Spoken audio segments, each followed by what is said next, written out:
Ashama harka fuudhee akkam jirtan hordoftoota chaanala kootii kan taatan marti keessanuu nagaa rabbii lafaaf iddoo jirtanitti isiniif haa baay'atu.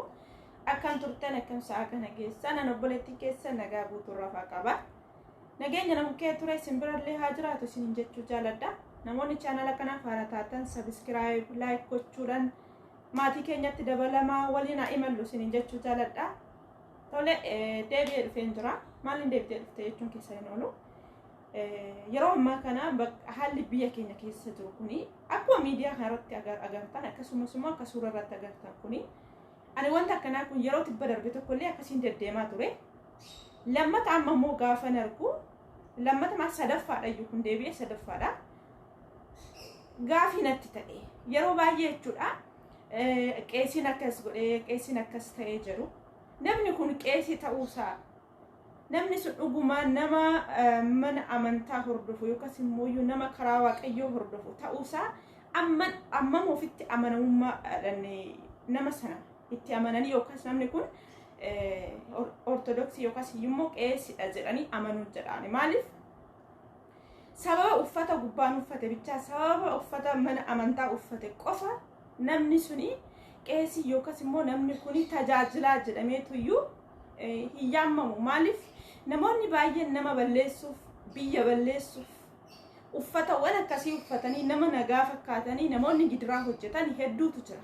Garuu namoonni baay'een gaafa miidiyaa kanarratti as baasan afaan guuttataniituma akkas jedhanii gaafa dubbatan namni sun akkas ta'uusaa tajaajilaa ta'uusaa akkasumas immoo namni sun nama mana amantaa hordofu ta'uusaa ammam itti amananii beeku yookaas immoo amanamummaadhaan arganiiti moo yoo akkas ta'e namni karaa waaqayyoo irra deemu yookaas immoo karaa waaqayyoo hordofa jedhame namni sagalee waaqayyoo tokko dabarsee namallee barsiisa jedhame gaafa yaadamu waan akkasiisan dalaga jettanii isinoo ammam sammuu keessa keessanitti fudhata.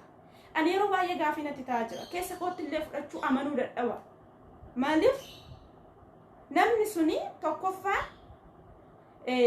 ergee tajaajilaa ta'e yookaas immoo ergee nama ofirra darbee sagalee waaqayyoo nama barsiisaa jira ta'e nama waaqaaf dhaabbatu eega ta'e akkamittiin dalagaa akkasii kana dalaga yookaas immoo fakkeenyumaaf sababa namni irratti hin beekneef sababa namni hojii isaa hin beekneef qofa uffata akkasii uffatee too namoota hedduu maqaa balleessuuf namoota galgala ganama rabbiif dhaabbatan nama karaa waaqayyootu irra jiran isaan illee maqaa balleessuuf isaan illee akka biyyaattis yookaas akka naannawaattis akka maqaan isaanii baduuf jecha uffata sana uffatee ba'ee toni keessatti immoo wantoota akkanaa kana dalaga.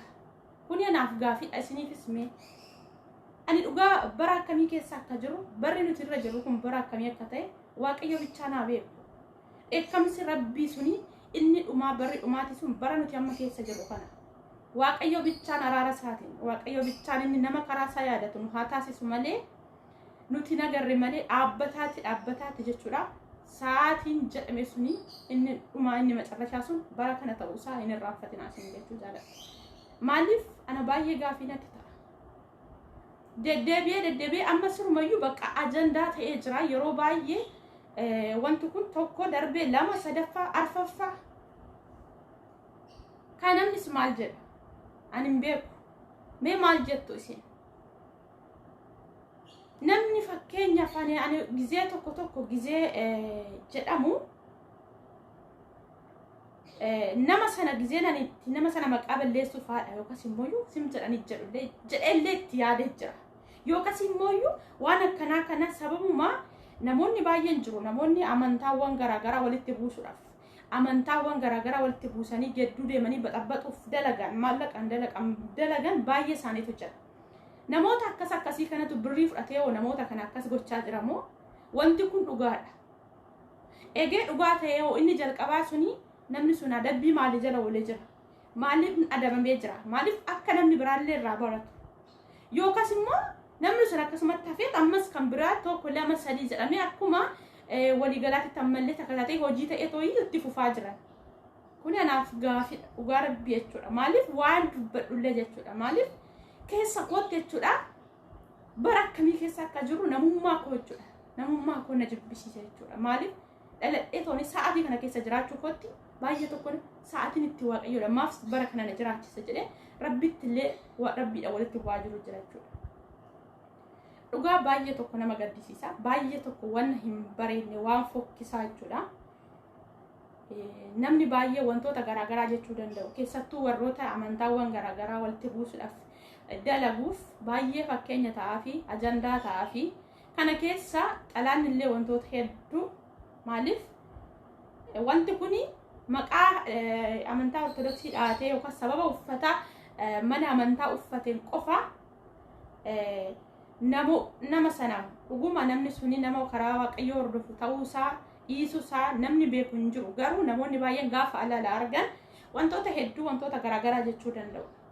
Ana garuu wanti kun amanamaadha. Namni suni sababa uffata mana amantaa uffateef qofamoo dhuguma hojiinsaa kana waan jedhamu akkuma anaaf gaafii ta'e namoota hedduuf illee gaafii akka ta'e jiru nin beeka. Tarii namni achi jiru namni battala sanatti amma waan kana fidee miidiyaa irra baasaa jiru waan sana gadi fageenyaan beekuus danda'u beekuu dhiisuus danda'u. Maaliif kan kana darbee seerri qoratee waan sana hunda isaa ifa baasee hin jiru. Garuu gama kootti miidiyaa irrattis ta'e yeroo baay'ee miidiyaa irra inni hordofan miti hin agarre.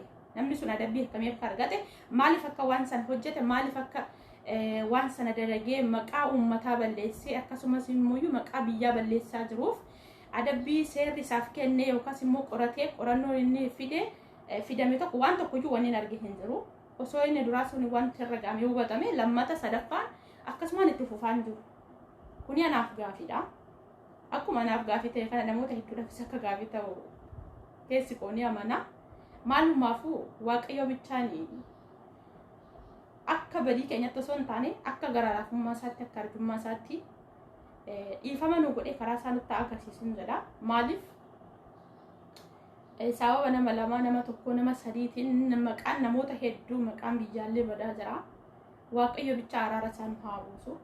Waan biraa wanti jedhu hin qabu. Yeroo baay'ee namoonni amantaawwan garaagaraa walitti buusuudhaafis immoo akkasumas immoo jechootawwan garaagaraa keessa ofiitti qaban jiru. Sa'aatii kanatti wanti sun ammam akka amanamaa ta'e ammam akka dubbii dhugaa ta'e yookaas immoo namni sun eessa akka ba'e amma eenyummaa isaa eessa akka ta'e osoo hin hubatin kanarratti jechootawwan garaagaraa osoo jechuu baatanii yaadawwan garaagaraa osoo kennuu baatanii maaliif wanta tokko amma hubatanii waan sana amanamaa ta'uu isaa arganitti jechuudha. Maaliif dubbachuufis akkuma anaaf gaafii ta'e kana namoota baay'eedhaaf gaafii ta'eera waan ta'eef kun immoo iyyuu nama gidduu deemee amantaa walitti buusuudhaaf yaadu baay'ee fakkeenya ta'a jedhee yaada.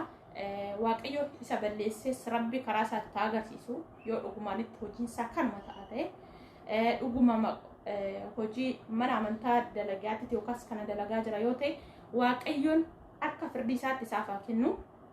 Karaa kamiiniyyuu waaqayyo nagaa nuuf haa buusu. Maaliif ani kana wanta jedhan nama wallaalchisa jechuudha. Rabbi bichaan araara isaatiin nu haa yaadatu. Inni biyya keenya nagaa nuuf haa taasisu. Ani kana bichaa jedha yeroo baay'ee maaliif namni amma dandeettii ofii kadhannaa taasisuudha. Lafa kamittiyyuu kadhannaa yoo taasisan barri kun darbee barri nagaa dhufuu danda'a. Ilmi namaallee akkanatti karaa waaqayyoo dagatee karaa seexanaarra gore kun karaa rabbiitti deebi'uu danda'a. Hunduma isaayyuu namni lubbuun jiru arguu danda'a. Waan gaariis ta'e waan hamaadhaanis ta'e namni lubbuun jiru wantoota hedduu arguu danda'a. Kana keessatti amma dandeettii keenya akka amantaa keenyatti kadhannaa haa taasisnu. Waaqayyo karaa isaa nutti agarsiisu. Nama karaa isaa yaadatu haa taasisu. Maal jennaree namni laphee badee isaaf haa deebisu waaqayyooni. Dhuguma sa'aatii kana namni karaa waaqaa dagatee karaa seexanaarra goraa jira. Waaqayyo bichaan karaa seexanaa sana fuulduraa dhuskee karaa isaatti agarsiisu. Dama karaa isaa yaadatu isaa taasisu. Akkasinis nin jedha obboloota koo egaa waanuma natti dhaga'ameen dubbachuuf dhufee waan hanga yoona na wajjin turtaniif galatooma. Mee yaada keessan komentii jalatti nuuf barreessuu hin dagatinaa. Turtii gaariin isinin jedha galatooma. Fayyaa nuuf haa kennu waan hundarra lafa jirutti fayyaa ta'aa isinillee lafa jirtanitti.